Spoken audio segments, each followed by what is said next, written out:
RG Kar medical কলেজে মহিলা চিকিৎসককে ধর্ষণ ও খুনের ঘটনার তদন্ত করতে দিল্লি থেকে সিবিআইয়ের বিশেষ দল কলকাতায় এসে পৌঁছল। সঙ্গে ছিলেন ফরেন্সিক দলও। বলা বাহুল্য, এই সিবিআই দলের 7 জন স্পেশাল অফিসার আছেন, যারা কিনা এই তদন্ত চালাবেন।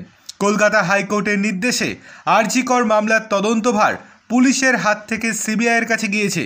গতকাল সন্ধ্যাবেলাতেই সিবিআইয়ের একটি দল, অর্থাৎ কলকাতার সিবিআইয়ের একটি দল টালা থানাতে যায়।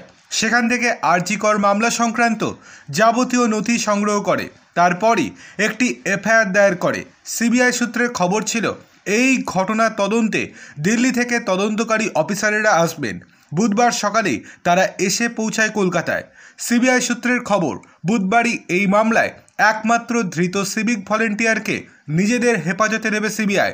তার আগে হেফাজতে নেওয়ার অনুমতি নিতে সিবিআইয়ের বিশেষ আদালতে আবেদন করবেন তারা। শুধু তাই নয়, বুধবারই আরজিকর হাসপাতালে যেতে পারে সিবিআইয়ের একটি বিশেষ দল। ঘুরে দেখবে ঘটনাস্থল, সঙ্গে ফরেন্সিক বিশেষজ্ঞরা থাকতে পারেন। অন্যদিকে সিবিআইয়ের এই 7 আধিকারিকেরা আজকে থেকেই যে কঠিনভাবে এবং কঠোরভাবে যে তদন্ত শুরু করে দেবেন সেটা বলা বাহুল্য, কেননা হাতে আছে কেবলমাত্র 3 সপ্তাহ। 3 সপ্তাহের মধ্যেই অপরাধীদেরকে ধরতে হবে। আর এমনিতেই অনেক দিন হয়ে গিয়েছে, অনেক তথ্য প্রমাণ লুটের সম্ভাবনাও লোপাটের সম্ভাবনাও রয়েছে। এমনিতেই গতকাল যে ঘরে এই ঘটনা ঘটেছিল সেই ঘরের পার্শ্ববর্তী এরিয়া ভেঙে ফেলার সিদ্ধান্ত নিয়েছিল রাজ্য প্রশাসন।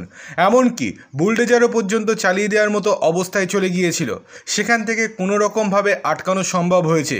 সুতরাং যত তাড়াতাড়ি সম্ভব তত তাড়াতাড়ি অপরাধীদেরকে ধরতে হবে সিবিআইকে। দেখার বিষয় সিবিআই এবার কী করে।